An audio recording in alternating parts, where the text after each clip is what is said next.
The wind came crawling down from the San Pedro hills, carrying the sharp scent of mesquite and the dry rattle of dust through the cracks of the Ray homestead. Inside the small wooden cabin, Luda Ray sat perfectly still, her hands gripping the edge of the table as the floorboards trembled beneath her father's staggering steps. Outside, a coyote howled, a lonely cry swallowed by the darkness.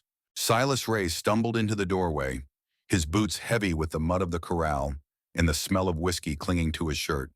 His face was red, unshaven, and mean. In his trembling hand glimmered the cold barrel of a shotgun.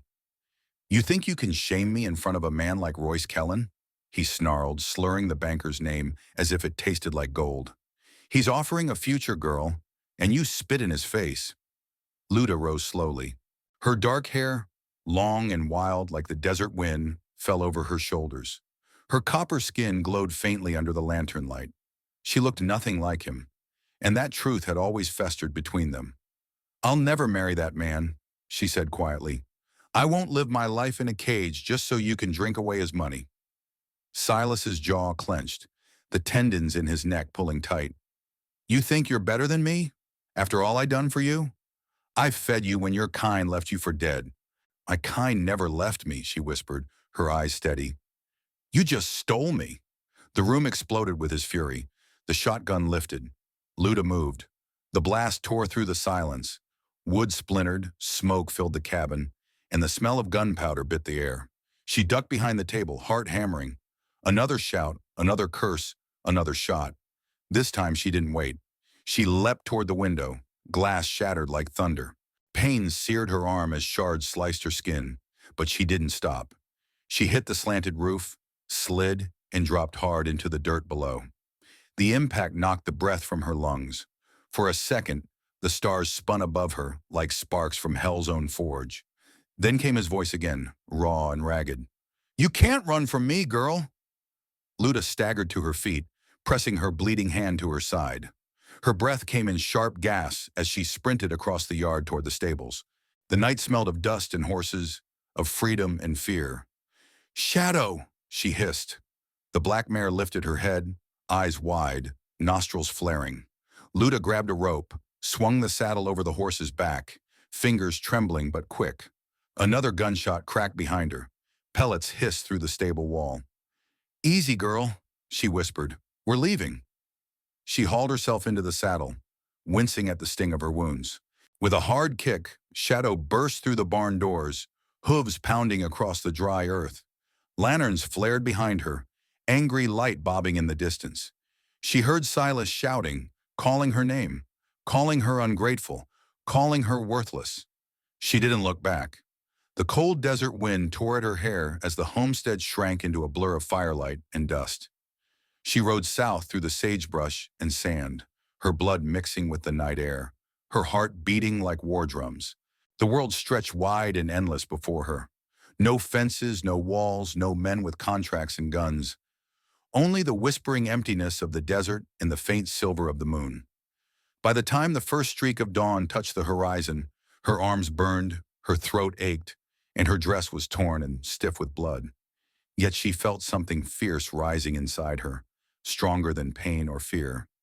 She pulled Shadow to a stop on a ridge overlooking the sleeping valley below.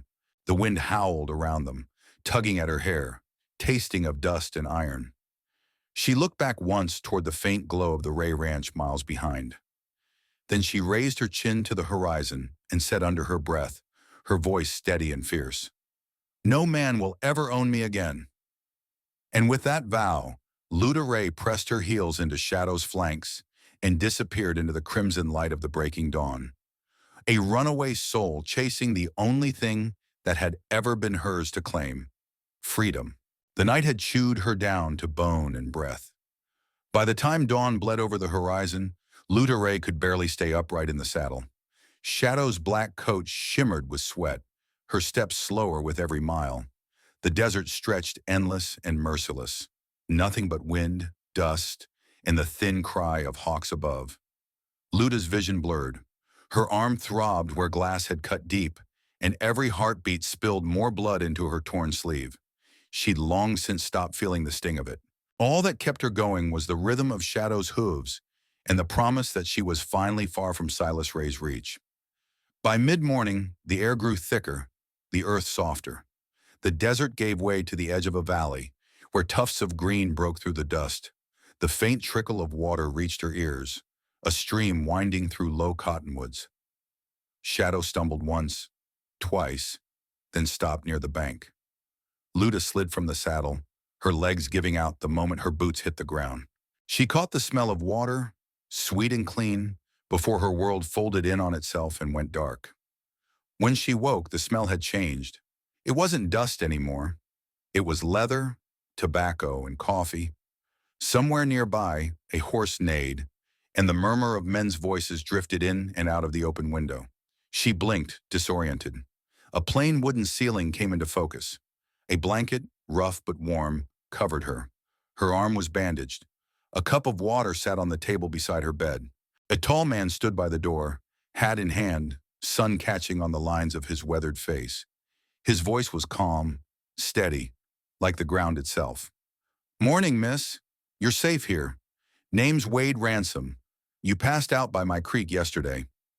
Luda's throat tightened. She pushed herself up a little, wary. Why did you bring me here?" "Because leaving you out there would have been a death sentence." He set the hat on a hook and poured water into the cup. "Drink. You've lost a lot of blood." Her hands trembled as she took it, eyes never leaving him. "You expect me to pay you?" Wade smiled faintly, not unkindly. "Don't owe me a thing. Out here, we help folks who need it. That's just how it's done." The door creaked open, and an older man shuffled in carrying a black doctor's bag. His beard was white as prairie frost. "That's enough talking," said Dr. Finch, kneeling beside her. "You got yourself cut up real bad. Another inch and I'd be sewing you back together like a busted saddle." Luda flinched as he cleaned her arm. She'd learned long ago not to trust the hands of men. But Wade didn't stare or speak. He just stood by the door, giving her space. When she glanced up at him, he was watching the light through the window instead of watching her. It was strange. No anger, no judgment, just quiet. Dr. Finch finished bandaging her and muttered, "She'll live. Needs rest and food, that's all." Adel, when the doctor left, Wade turned to her again. "You can stay a few days. There's an old bunkhouse kitchen where Amos Dyer, our cook, could use an extra set of hands. You help him, you eat. Simple as that." Luda hesitated. "And if I refuse?" He shrugged, leaning against the doorway. "Then you rest till you can ride, and you go. Nobody keeps you here." She studied him in silence. The man looked like he'd seen more battles than he cared to count. Broad shoulders, eyes the color of worn brass, and the quiet patience of someone who didn't need to prove a damn thing to anyone. Finally, she asked softly, "Why are you helping me?" Wade looked at her then, really looked, past the blood and dirt, past the fear. "Because out here," he said, voice low but firm, "no one belongs to anyone. Not to a man, not to a past, only to the land and the freedom it gives." For a long moment, neither spoke. Outside, the wind lifted the scent of dust and sage through the open door. Luda set the cup down, her fingers still trembling. For the first time in years, her shoulders loosened, if only slightly. The fear hadn't left, but something else had joined it. Something small, something almost impossible. Hope. She looked toward the window where sunlight spilled across the red dirt yard, and a few distant riders moved like ghosts through the haze. The land was vast, wild, and uncaring, but it was free. And for the first time, she wondered if maybe, just maybe, there was a place for her in it. The Ransom Ranch came alive with the sunrise. Every morning, the smell of coffee and hot biscuits drifted through the air, mingling with the creak of saddle leather and the lowing of cattle in the distance.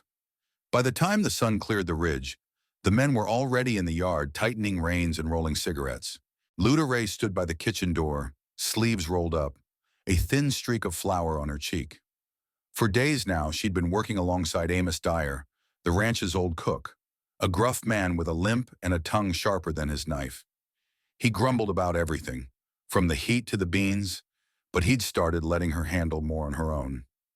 "Don't burn that cornbread, girl," Amos barked, stirring a pot of stew. "I won't," she answered, eyes steady on the iron oven. Good, he muttered. Last thing we need's Wade Ransom, thinking I'm slipping in my old age. Luda smiled faintly. She'd learned that behind his growls lived a heart softer than he'd admit. When the ranch hands came for breakfast, Clay Barrett, the calm and capable foreman, and Colby Pike, the youngest of the bunch, she'd pour their coffee without a word.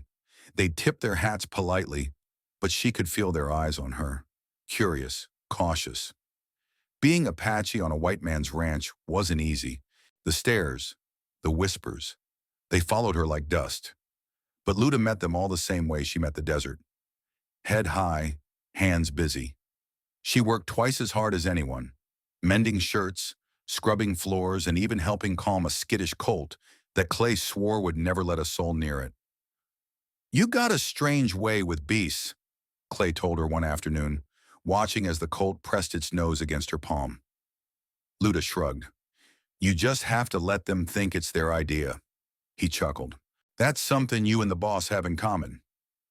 That boss rarely said much. Wade Ransom carried himself like the land he worked, steady, strong, and silent. He'd spend long hours fixing fences or breaking wild horses, then ride back at dusk covered in dust and sun, nodding a quiet greeting before disappearing into the barn. But sometimes Luda would catch him watching her, not with the hunger she'd learned to fear, but with something gentler, like he was trying to understand her without breaking whatever fragile peace she'd found here. Late one afternoon, the air turned heavy and still. A storm brewed over the horizon, its clouds swollen with rain.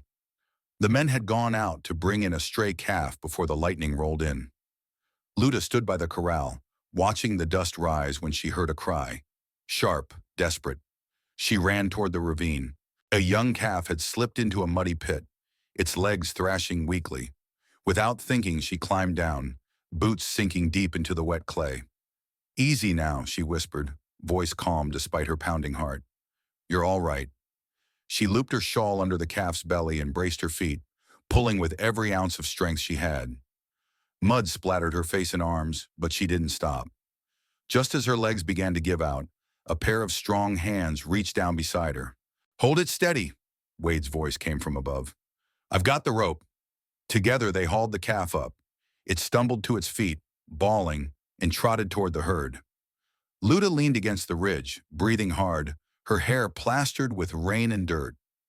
Wade looked down at her, his eyes unreadable beneath the brim of his hat. You shouldn't have gone down there alone, he said, his voice rough but not angry. You weren't here yet, she answered, half smiling. Someone had to. For a moment he said nothing. Then quietly, you could have been killed. Maybe, she murmured, but the calf's alive. The storm broke then, soft rain falling through the dusk. Wade took off his hat and held it to his chest, water dripping from his hair. There was something in the silence between them, something neither dared name. That night the ranch was quiet except for the steady patter of rain on the roof. Luda sat on the porch steps, the glow of the lantern painting her face in amber. Wade came up beside her, his boots creaking against the wood. He looked out toward the open land, the fields shimmering silver in the moonlight. You know, he said after a long pause, you remind me of the southern wind. Comes without warning, raises hell across the plains, and no one can hold it still. She turned to him, eyes soft but guarded. And what happens when the wind stops? He smiled faintly. It never really does. It just moves on. Leaves everything changed. The words hung between them, gentle, dangerous, true. And though neither of them moved, something in both of them had already crossed that quiet line between strangers and something far more fragile. The air had turned cold that morning, the kind of chill that made the horses restless and the men quiet. Dust from the northern road carried whispers, news, gossip, and sometimes danger. A traveling merchant rolled into Ransom Ranch near noon, his wagon loaded with supplies, coffee beans, and trouble. He was a talkative man, always with a story to trade for whiskey. While Amos Dyer bartered for flour and tobacco, the merchant leaned closer, lowering his voice. Word out of Silver Junction, he said, eyes darting toward Wade Ransom, who was tightening a saddle strap nearby. A banker by the name of Royce Kellen put a bounty on a runaway girl, Half Apache, half white. Name's Luda Ray. Says she stole from him. The world seemed to narrow around those words. Wade's hand froze on the buckle. He didn't look at Luda right away. She was by the well, hanging laundry, her dark hair blowing like smoke in the wind. But something inside him clenched tight. "How much?" Wade asked quietly. $200 cash, the merchant chuckled. "Ain't seen money like that for a girl since the war. Says she's dangerous. Pretty, too. That's usually trouble." Wade gave a curt nod and walked off, jaw set. The merchant never saw the storm gathering behind his calm blue eyes. That night, the ranch sat still under a heavy moon. The coyotes were quiet, and even the wind seemed to wait. Luda sat by the kitchen fire, mending a torn saddle blanket, when Wade stepped in. His shadow stretched long across the floor. "We need to talk," he said. She glanced up, her needle pausing mid-stitch. "Something wrong?" "There's talk in the territory," he said. "Your name's being passed around. Royce Kellen's put a price on your head, and Silas Ray's likely the one spreading it." Her breath caught, eyes going wide. For a moment she said nothing. Then quietly, "So they're still hunting me?" Wade nodded. "They won't stop, Luda. Not until they've dragged you back." She rose slowly, her hands trembling, though her voice stayed firm. "Then I'll leave, before they bring trouble here." He stepped forward, stopping her with just a look. "You run, and they'll catch you before sunrise. You stay, and they'll come to my land. Either way, someone bleeds." The firelight flickered between them, painting his face in amber and shadow. Then Wade took a breath, steady and deliberate. "There's one way they won't touch you," he said, "if you carry my name." She frowned, not understanding. "Your name?" "A marriage," he said simply. "On paper, nothing more. You'd be my wife legally. It means any man who comes after you has to go through the law and through me." Silence filled the room, heavy as thunderclouds. Luda stared at him, heart pounding. "You'd do that? For me?" Wade looked away toward the fire. "A man's duty is to protect what's under his roof. You didn't ask to be hunted, and I won't stand by while they treat you like property." For a long while she said nothing. The clock ticked softly, and the flames crackled. Finally she shook her head. "No, I can't tie your life to mine. You don't even know me." "I know enough," he said. "You've got courage and you've got decency. That's more than most." Still she hesitated. She'd been owned once. By fear, by men, by the lies they spun to make her small. The thought of another bond, even for safety, made her chest tighten.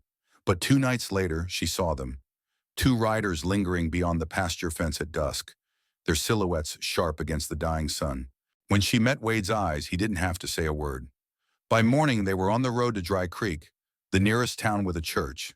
The sky was clear, blue as polished glass, and the air smelled faintly of sage. Luda wore a simple dress borrowed from June Carter, and Wade rode beside her in silence. Inside the small wooden chapel, Judge Boone Kendrick stood waiting with a pen, a ledger, and a dry sense of humor. "Not every day I get to marry a cowboy before breakfast," he said. Wade managed a half-smile. "Let's keep it that way." When the vows were read, his voice was low and even. Luda's hands trembled when she said, "I do," the words foreign on her tongue. But Wade squeezed her fingers gently, grounding her. Outside, Amos Dyer grumbled as he handed over a small cake wrapped in cloth. "Never thought I'd see the day I baked for a wedding, much less this one." Luda smiled softly. "Thank you, Amos." He waved her off, muttering, "Don't thank me till you've tasted it." Wade helped her onto Shadow, then swung into his own saddle. The church bell rang once, clear, lonely, and echoed across the valley. As they rode home, the horizon stretched wide and endless, the wind tugging at Luda's veil of black hair. For the first time since she fled into the desert, the fear in her chest eased. She wasn't sure what this marriage meant, maybe nothing more than a name on paper. But as Wade rode beside her, silent and steady as the land itself, she felt the fragile spark of something that could one day mean far more than safety. The paper said husband and wife, but life at Ransom Ranch carried on much the same as before. No wedding rings, no whispers of love, just work, long days and the sound of the wind rolling across the prairie. Yet something in the air had changed. Every morning, Luda Ransom, the name still strange on her tongue, woke before dawn to help Amos Dyer in the kitchen. She carried coffee to the men, handed tools to Clay Barrett, and sometimes joined Colby Pike in the fields to mend fences. The others had grown used to her quiet presence. They no longer saw a stranger, but someone who belonged. Evening brought small peace, dinner by the fire, laughter from the bunkhouse, and the low hum of a harmonica played somewhere in the dark. Wade rarely said much, but when he did, his words carried the weight of something solid and real. "Good work today," he'd say after a long ride, or, "You handle yourself fine around the horses." Simple words, yet they lingered longer than they should have. Summer burned hard that year. The wheat fields shimmered gold beneath the sun, and the men worked from dawn till the sky went orange with heat. Luda joined them, sleeves rolled, hands raw from tying bundles. Wade tried to stop her once. "You don't need to work like this," he said, handing her his canteen. "I'm not porcelain, Wade," she replied, taking a long drink. "The earth doesn't care who's Apache and who's white. It only answers to who's willing to fight for it." He smiled, the corner of his mouth twitching in quiet admiration. "Fair enough." By the time the harvest ended, the ranch smelled of hay and sweat and something like hope. The men toasted with Amos's watered-down whiskey. Clay played cards, and Luda laughed. A real laugh, light and unguarded. Wade watched from the porch, arms folded, the lantern's glow catching the faintest hint of a smile in his eyes. The next morning, a small accident changed everything. Shadow had grown restless after weeks of thunderstorms brewing in the distance. When Luda tried to calm her, the mare reared, throwing her to the ground. She landed hard, her shoulders screaming in pain. Wade was there in seconds.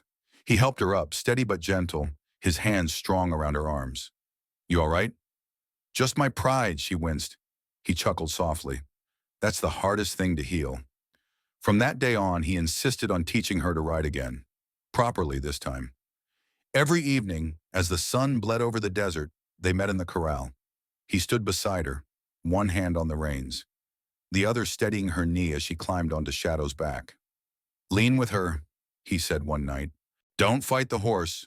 Feel where she's headed." Their faces were close, breath mingling with the dust. She could smell the faint scent of cedar and saddle soap on him, the warmth of someone who spent his life beneath open skies. "I'm trying," she murmured. "You're doing fine." He reached up to adjust the reins, and for a heartbeat their eyes met. Deep, unspoken, alive. The rest of the world disappeared. Then Shadow shifted, breaking the spell. Wade stepped back, clearing his throat. "That's enough for today." But as he walked away, she saw it, the smallest trace of a smile, the kind that said he felt it too. That night, the wind rose from the south, carrying the dry taste of dust. The horizon darkened, clouds twisting like smoke. A sandstorm was coming. The men brought the herd in, shouting over the howl of the wind. Clay burst through the barn doors, his face pale. "Wade," he shouted, "we've got strangers near the North Ridge. 2 of them. Look like guns for hire." Wade's jaw tightened. He knew the names before Clay said them. Tanner Reed and Cole Briggs, hired hands of Royce Kellen. He turned toward the storm rolling in from the desert. The sky was bruised and red, lightning flashing along the ridges like the edge of a blade. "Get everyone inside," and he said, "This isn't just a storm."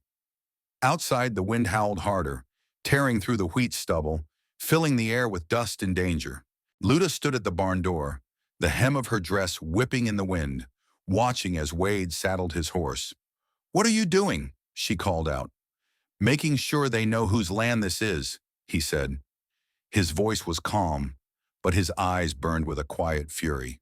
She stepped closer, her heart pounding. "Wade, be careful." He looked at her then, really looked. "Always am."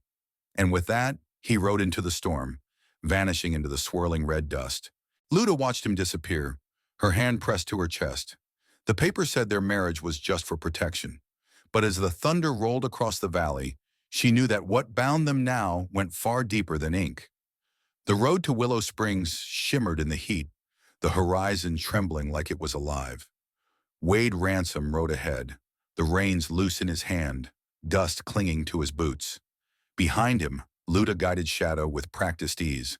The town was nothing more than a crooked street lined with clapboard buildings, but it was the closest place to trade and gather news.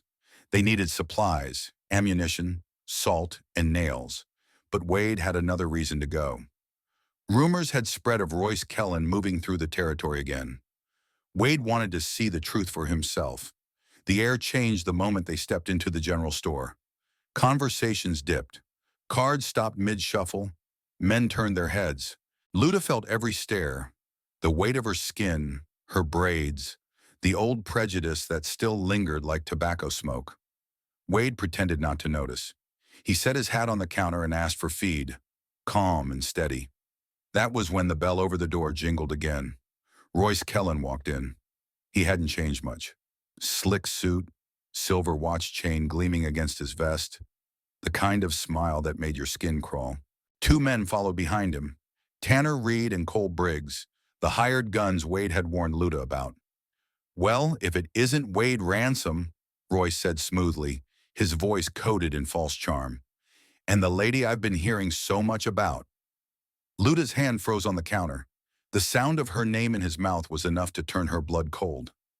Wade turned slowly, meeting his eyes. "You've got some nerve coming here, Kellen." Royce smiled, eyes sliding to Luda. "I've got business unfinished. That girl, she belongs to a man who paid for her." The room went still. Then came the click of a revolver. The door opened, and Sheriff Jed Holt stepped in, dust on his badge and calm in his stride. "You're mistaken, Kellen," he said, voice low but firm. "That woman's married. Legal and binding. I've seen the papers myself." Royce's smile faltered, just a flicker. "Well," he said, "papers can be forged." Jed's hand rested casually on his holster. "You calling a county judge a liar?" That shut Royce up. For the moment, he tipped his hat, eyes narrowing at Wade. "Every debt gets settled in this world, Ransom. Some with coin, some with blood."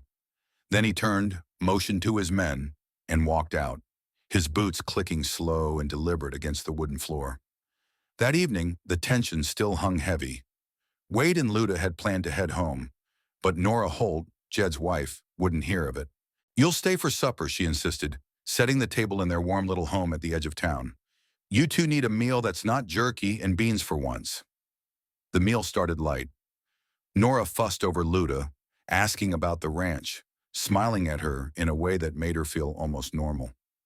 Jed poured whiskey for Wade and spoke of cattle prices, the weather, anything but Royce Kellen.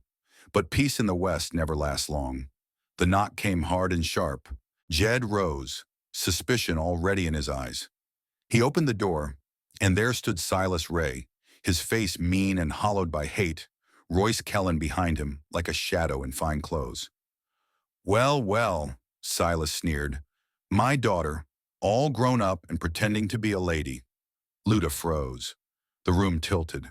For a heartbeat, all she could hear was the pounding in her chest. "Get out," Wade said, rising from his chair. Silas laughed, the sound like gravel. "You think you can steal what's mine, boy? You think this little half-blood can carry your name and walk free?" He reached for his gun. Wade moved faster. His revolver cleared leather before Silas's fingers even found the grip. "She's not Wade said, his voice cutting through the air like thunder. "She's my wife." The room went dead silent. Even the clock stopped ticking.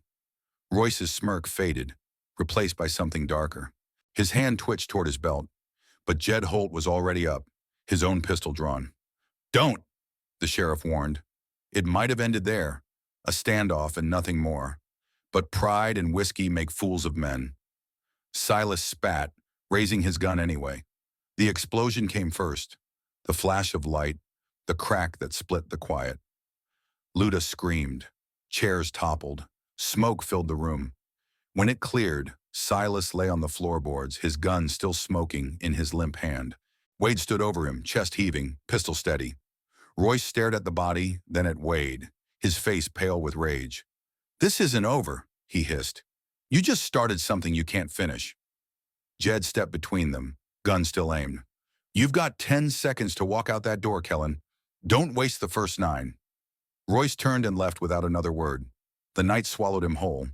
Luda knelt beside Silas's body, tears mixing with the gun smoke and blood on the floor. Wade crouched beside her, his voice low. He made his choice, Luda. There was no saving him. Outside, thunder rolled across the plains. The storm that had been brewing for weeks finally broke, rain hammering against the windows. Inside, under the trembling glow of a single lamp, Luda clung to the man who had stood for her when no one else would. And Wade held her close, knowing full well that the blood spilled in Willow Springs was only the beginning of what was coming. Smoke hung thick over Willow Springs, curling between the lamps and the broken glass. The echoes of gunfire still rolled down the street like thunder trapped in a canyon. Inside the Holt home, Sheriff Jed Holt lowered his weapon with a weary sigh and turned to the bloodied men before him. "That's enough killing for one night," he said. His voice was iron and ash. "Silas Ray's dead. Royce Kellen, you and your dogs are leaving this town. Now." Royce's face twitched with fury. His polished boots splattered with blood. "You're making a mistake, Sheriff," he spat. "That man shot an unarmed drunk." Jed's eyes narrowed. "That drunk drew first. You want to argue? We'll do it in front of a judge come morning." Royce glanced from the sheriff's revolver to Wade Ransom, who stood silent, the smoke still curling from the barrel of his Colt. Luda knelt on the floor, trembling beside her father's body. Royce smirked, but it was the kind of smile that promised more trouble than peace. "This ain't over, Ransom," he said coldly. "I'll see you buried for this." Wade didn't flinch. "You'll have to stand in front of me first." Jed stepped forward, his badge glinting in the lamplight. "Get out, Kellen, while you can still walk." Royce straightened his coat, gave Luda one last lingering look, then turned and stalked into the storm with his men behind him. The door slammed, and the wind took them. For a long moment, there was nothing but the sound of rain on the roof and the ticking of the clock on the wall. Then Wade holstered his gun and crossed the room to Luda. She was shaking, her hands smeared with mud and blood. When he reached for her, she flinched at first, then melted against him, sobs breaking through the silence. "It's over," he whispered. "You're safe now." But even as he said it, both of them knew it wasn't true. Later that night, after Jed and Nora Holt helped bury Silas outside town, Wade rented a small room above the saloon. The storm had passed, leaving the streets glistening under the lamplight. Luda sat by the window, wrapped in his coat, her dark hair loose around her shoulders. She looked small and tired, but there was strength in her eyes, something Wade had never seen in anyone else. He closed the door behind him and leaned against it, watching her for a long moment before he spoke. "You should sleep." She shook her head. "Every time I close my eyes, I see him again." He moved closer, crouched beside her chair. "You don't have to carry that, Luda. He made his choice long before tonight." Her voice was barely a whisper. "You killed my father, Wade." He met her gaze, steady and unflinching. "I saved your life." Tears welled in her eyes. "Maybe both can be true." He reached out, his rough hand brushing her cheek. "I never wanted any of this for you. When I offered my name, I meant to protect you. But somewhere along the way," he hesitated, searching for the words. "Somewhere along the way, I stopped thinking about what I meant to do and started realizing I can't breathe without you in my world." Luda stared at him, stunned. "You don't have to say that." "I'm not saying it because I have to." His voice deepened, low and honest. "I'm saying it because it's true." For a long moment, neither of them moved. Then slowly, she lifted her hand and placed it over his. "You think this is what love feels like?" she asked softly. He smiled faintly. "If it ain't, I don't want to know what is." Their lips met, tentative at first, then fierce, breaking open months of restraint and fear. The world outside fell away. The rain whispered against the glass. The fire crackled low, and the two of them clung to each other as though the storm might take them too. When they finally pulled apart, she rested her forehead against his chest, feeling the steady beat of his heart. "What happens now?" she murmured. Wade's eyes hardened, the tenderness replaced by quiet resolve. "Now we get ready. Kellen won't let this go. Men like him never do." Back at the ranch, Clay Barrett was sitting on the porch with a cigarette when a rider came in from the east. Mud-splattered, nervous. He dismounted and handed Clay a crumpled telegram. Clay read it once, then twice, his jaw tightening. Royce Kellen hiring gunman. Heading south. Ransom next. He crushed the paper in his hand and looked toward the dark horizon, where lightning flickered like a warning. God help us, he muttered. The real storm's coming. That night, far from town, Wade held Luda close in the small rented room, her head resting on his shoulder. The rain had stopped, but thunder still echoed somewhere deep in the distance, rolling across the plains like a promise yet to be kept. He kissed her forehead and whispered, "Whatever comes, we face it together." Outside, the wind began to rise again. The dawn came red that morning, as if the sun itself knew what kind of day it would be. The Ransom Ranch sat quiet under a bruised sky, the wind carrying the smell of dry earth and smoke. Clay Barrett rode in hard from the south, his horse foaming at the mouth. "They're coming, Wade!" he shouted, sliding from the saddle. "Royce Kellen's bringing at least a dozen riders. They mean to burn you out." Wade Ransom stood on the porch, his jaw tight. He'd known this was coming since the night in Willow Springs. "Get everyone ready," he said. "We hold the line by the creek. Nobody crosses." Luda stepped out beside him, her dark hair tied back, rifle slung across her shoulder. "I'll guard the horses," she said before he could object. Wade turned to her, the worry plain in his eyes. "You stay near the barn. Don't take risks." She met his gaze, unflinching. "You taught me to shoot, Wade. Let me use it." For a moment he wanted to protest, but there was steel in her voice, the kind no man could break. He nodded once. "All right then, watch your corners." By noon, the valley was alive with dust and hoofbeats. Royce Kellen's men rode like a pack of wolves, their faces half hidden beneath bandanas, guns gleaming in the sun. Royce himself led the charge, his black stallion kicking up clouds of dirt. "Burn it to the ground," he roared. "Leave nothing standing." Wade and Clay were already waiting by the creek, their rifles rested across the fence posts. Behind them, half a dozen ranch hands, Colby Pike among them, stood ready. The first shots cracked through the air, echoing across the canyon. Horses screamed. Men cursed. The battle for the Ransom Ranch had begun. At the barn, Luda crouched behind a trough, eyes scanning the ridge. Her heart pounded so hard she could hear it in her ears. Then she saw them. 2 riders breaking off from the main group, circling toward the stables. She steadied her rifle, breath trembling. "Come on," she whispered. "A little closer." The first man raised his gun. Luda fired. He dropped clean from his horse. The second swung around, firing wildly. Bullets tore through the wood beside her head. She ducked, reloaded, and fired again. Silence followed. The mare's shadow neighed behind her, restless from the gunfire. Luda ran to calm her, whispering softly in Apache. "Easy, girl, easy." That was when she heard the shout. Amos Dyer, the old cook, was by the bridge, firing at riders trying to cross. "Go on, you bastards," he yelled, smoke curling from his shotgun. A bullet caught him in the side, but he didn't fall.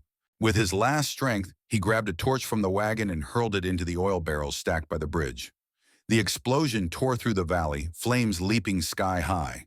The bridge collapsed in a roaring wave of fire, cutting off half of Royce's men. When the smoke cleared, Amos was down, motionless, but the ranch still stood. On the far ridge, Wade and Royce faced each other at last. The battle had scattered into chaos, but now everything narrowed to a single line in the dust, the space between 2 men who'd carried hate too long. Royce dismounted slowly, his gun loose in his hand, eyes burning with venom. "You took my deal, my money and my pride, Ransom.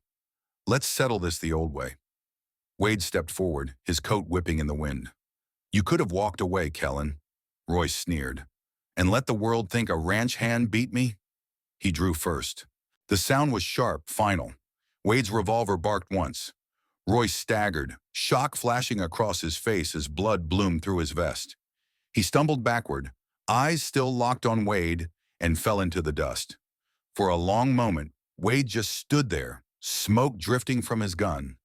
The desert wind howled around him like a hymn for the dead. He turned his gaze toward the horizon, where the flames from the bridge flickered low. The war was over. By sunset, the survivors gathered near the barn. Clay helped Luda bandage her arm where a bullet had grazed her. Colby Pike stood in silence, hat pressed to his chest as they buried Amos behind the smokehouse.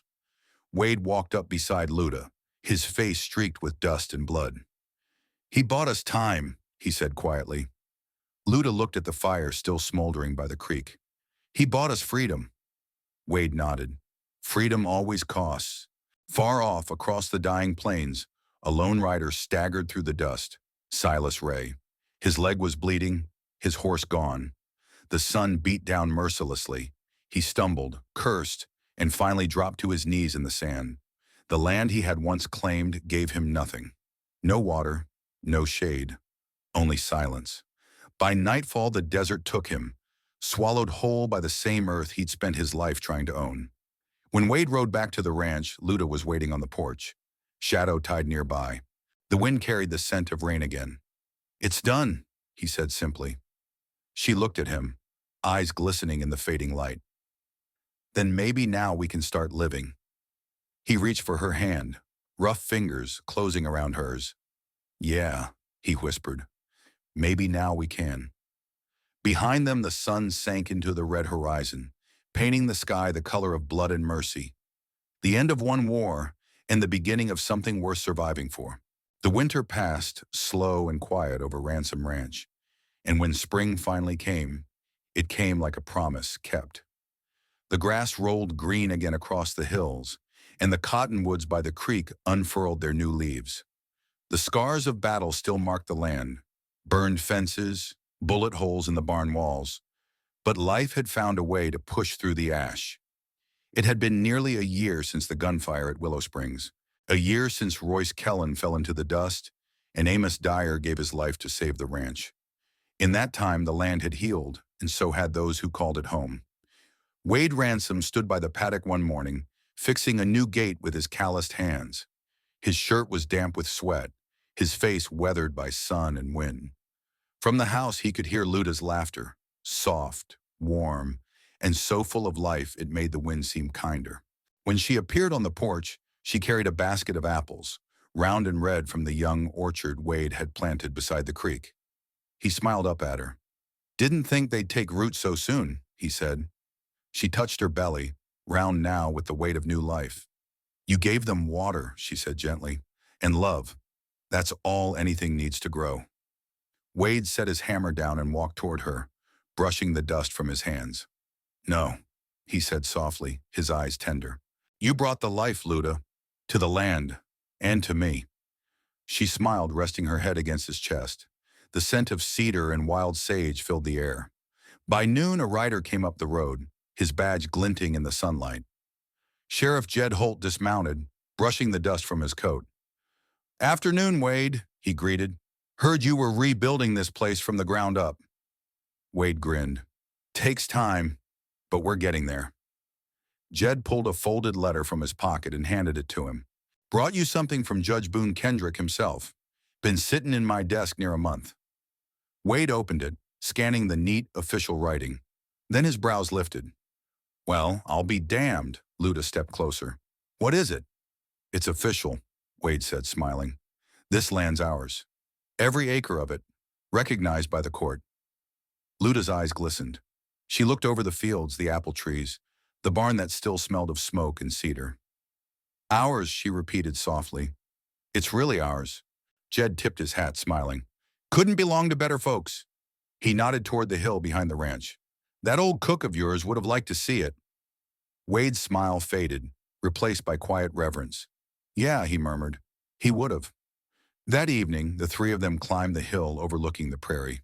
The wind tugged at Luda's shawl, carrying the smell of rain and sweet grass. They stopped at a simple wooden cross standing at the crest, Amos Dyer's resting place. Beneath it, Wade had carved the words himself. He cooked for the living and died for the free. Luda knelt beside the grave and placed a small stone apple at its base. "He gave everything," she whispered, "so others could begin again."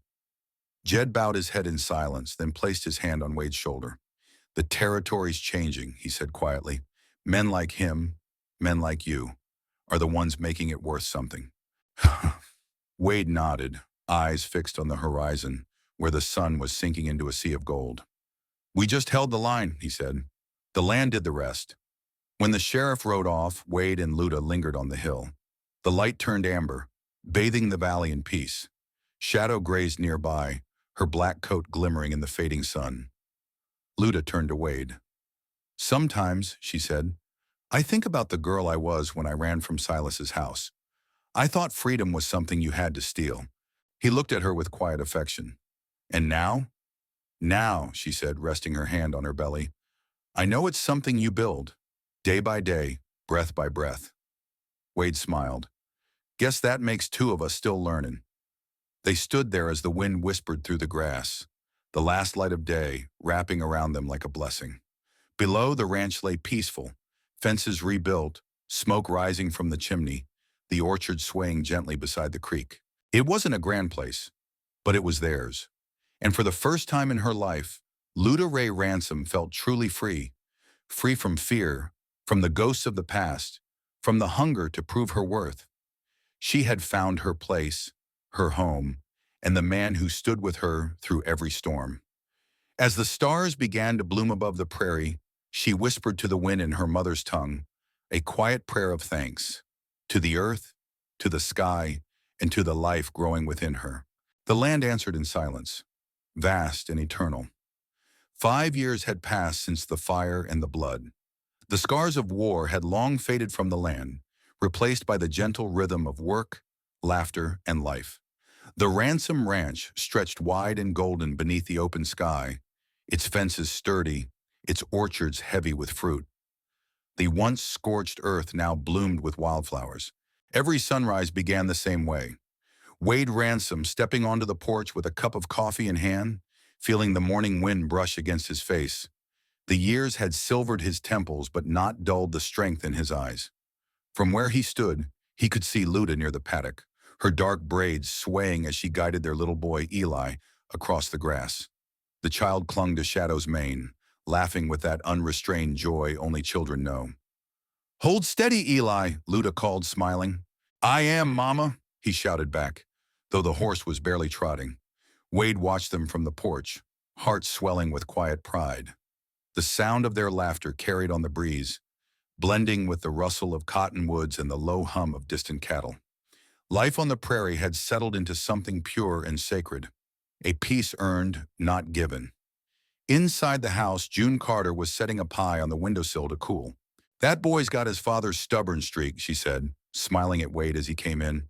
"And his mother's fire," Wade replied, kissing her cheek like the family she had become. June chuckled. "Fire and stubbornness. Heaven help the girl that'll have to deal with him someday." From the back room came the creak of floorboards and the calm, measured voice of Dr. Ward. "She's strong, Wade," he said as he stepped into the light. "No cause for worry. The baby's right where she ought to be." Wade exhaled, tension easing from his shoulders. "Thank you, Doc. You've been riding out here near every month." Dr. Ward adjusted his hat. "Wouldn't have it any other way. This land's got a way of reminding me what's worth keeping alive." When he left, Luda came in from the yard, cheeks flushed, eyes bright.